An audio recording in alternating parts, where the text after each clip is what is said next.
How to start class 9। भाई 8th में थे जब आप बहुत मौज ले रहे थे, अब 9th क्लास में आए और टेंशन लग रही है कि क्या हुआ, कैसे स्टार्ट करें। पहले 8th में आप जो है जो रटते थे, मतलब जो क्वेश्चंस मैडम दे देते थे भैया कर लेते थे, लेकिन 9th में ऐसा नहीं होने वाला है। 9th में कुछ अलग होने वाला है।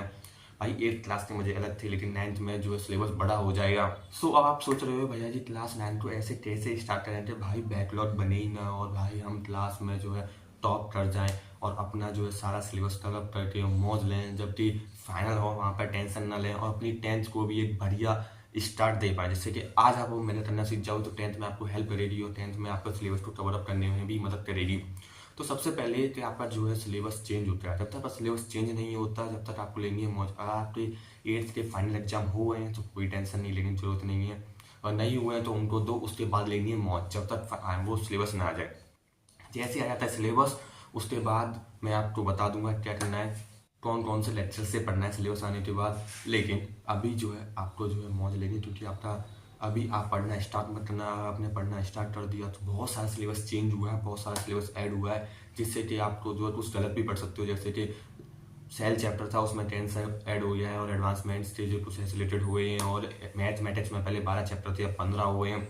AP GP इरेड्यूटिव सर्कल्स और बहुत सारी चीज़ें ऐड हुई हैं, वो मैं आपको आगे बता दूंगा और कैसे कैसे पढ़ना है। सबसे पहले तो अभी आपको जो है सिर्फ इंजॉयमेंट लेना है। एक महीने जब तक सिलेबस नहीं आ रहा है, जैसे ही सिलेबस आता है उसके बाद आप टेंशन मत लो। मुझे पता है यूट्यूब पर वन शॉट्स नहीं होंगे नए सिलेबस के, तो उसकी टेंशन नहीं लेनी है। मैं खुद के वन शॉट्स आने वाला हूँ, और भैया जी तो खुद कोई पैसे लेने की जरूरत नहीं है, आपको मेरे वन शॉट बड़े लग जाते हैं। मैं पूरी 9th क्लास पढ़ा दूंगा, आपको टेंशन मत लीजिए, फ्री ऑफ कॉस्ट। और आपको मेरे वन शॉट अच्छे नहीं लगते हैं तब आप ले सकते हो, वैसे भी और अदर कोर्सेज जो है सब कब से शुरू होते हैं, 2 मई से, 2 अप्रैल से, 2nd वीक ऑफ अप्रैल से शुरू होते हैं। तो उससे पहले तो आपका सिलेबस आ जाएगा, आपका सिलेबस आ जाएगा मार्च के एंड वीक तक, क्योंकि 1 अप्रैल से सेशन शुरू होना होता है। और आपकी जो है बुक्स भी सारी आ जाएंगी, मतलब सेशन चेंज हो जाएगा, नई बुक्स आएंगी, और आप जो है आप NCERT पुरानी भी नहीं ले पाओगे। पहले आप पुरानी NCERT लेते थे तो आपको नहीं लेनी पड़ेंगी, तो वो सारा बता दूंगा कि कैसे कैसे मतलब रोड मैप पढ़ना है, SST कैसे पढ़नी है। भाई अब सिलेबस बड़ा हो चुका है, मैथ्स में 15 चैप्टर हो चुके हैं। जो कोऑर्डिनेट जियोमेट्री 10th में आता था वो 9th में आ रहा है, GP 11th में आता था वो अब 9th में आ रहा है, और इरेलेटेड टू सेक्टर सर्कल वो जो 10th में आता था वो 9th में आ रहा है। 9th सिलेबस बहुत बड़ा कर दिया, पहले इतना सा था बहुत बड़ा कर दिया। अब भाई 9th को हल्के में नहीं लेना है। पहले जो लोग 9th को हल्के में लेते थे अब नहीं लेना है, क्योंकि अब 10th को भाई बहुत सारा सिलेबस जो है 9th से मिलता जुलता होने वाला है, जब इस सिलेबस को बढ़ाया गया है। सबसे पहली बात, आपको जो है क्लास 9 को लाइटली नहीं लेना है। बहुत सारे बच्चे जो है लाइटली ले जाते हैं, तो लाइटली नहीं लेना है। और क्लास 9 के फाइनल में जो है ना पूरा सिलेबस आता है। हमारे स्कूल में क्या होता था कि 8 तक तो जो है ना आधा आधा सिलेबस आता था, वैसे फर्स्ट टर्म में आधा आ गया, सेकंड टर्म में इतना और थर्ड टर्म में इतना। लेकिन 9th में जाके क्या हुआ कि भाई जो है क्वेश्चन आंसर वो नहीं आने वाले होते हैं जो पहले आ रहे होते हैं। 9th में जो है खुद के मतलब नए क्वेश्चंस आएंगे, उसको बना के लिखना पड़ेगा, ऐसे क्वेश्चंस आते हैं। और फाइनल टर्म में पूरा सिलेबस आता है, जिससे कि आपको शुरू से पढ़ना होता है। शुरू से थोड़ा थोड़ा पढ़ोगे तो आपका हो जाएगा। लेकिन अभी जो मार्च का महीना है आप खूब इंजॉयमेंट कीजिए भाई, ये दिन ना मिलेंगे दोबारा। जब आपका सिलेबस आ जाए उसके बाद 1-2 घंटे पढ़ना शुरू कर देना, बहुत है, मोर देन इनफ है। बाद की मौज लेना। और सबसे पहली बात कि भाई ऐसे मत सोचना कि भाई 8th में जैसे किया था वैसे कर लेंगे, ऐसे नहीं करना है कभी भी। और आपको स्टार्टिंग भाई शुरू से ही कर देनी है।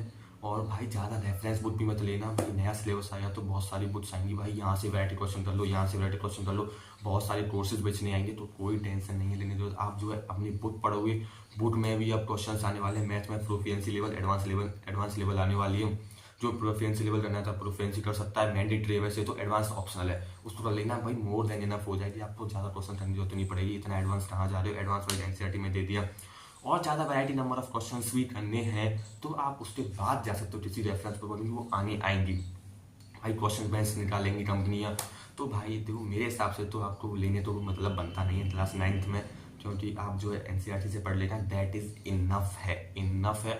और ज़्यादा भी आपको क्वेश्चन प्रैक्टिस करनी हो तो ChatGPT से ले आना, वहाँ से कर देना, नहीं तो मुझे बता देना, मैं आपके लिए बहुत सारे क्वेश्चंस ले आऊँगा।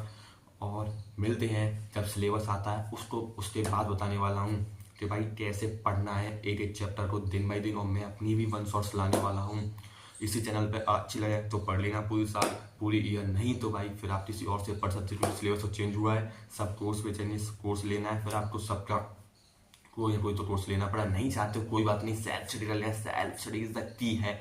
ये मैं आपको आज बता रहा हूँ और कल भी बताऊँगा, ठीक है ना। बस मैं यही कहने आया था, अभी टेंशन मत लो। 8th से 9th में आए भाई क्या हुआ, इतना सारा सिलेबस हो गया है, कोई बात नहीं। पहले जो वाला बच्चे थे मतलब जब सिलेबस कम था, लेकिन आपकी बार के लिए सिलेबस 10th में जो आता है ना अभी उससे भी ज़्यादा हुआ है। लेकिन टेंशन नहीं लेनी, SST चैप्टर्स भी चेंज हुए हैं, कम हुए हैं बल्कि, लेकिन कुछ कुछ एड ऑन कर दिया गया है। और भाई बहुत सारी चेंजेस किए गए हैं, उनको तो पहले बुक आ जाने दो, उसके बाद जो है मैं बातें करूँगा, ठीक है ना। बस मैं यही बताने आया था, चिल करो इन छुट्टियों में और स्टार्ट कर लेना क्लास 9 तो जैसे ही सिलेबस आता है मेरी 1 शॉट के साथ। और भाई शुरू से करना, शुरू से चलते जाना, बैकलॉग बनाना मत। और नोट्स में ऐसा नहीं सदा देखना है भाई, टाइम टू टाइम नोट्स, और बाद बाकी खेलना एंजॉय करना क्लास 9 को। ये क्लास ना मिलेगी दोबारा।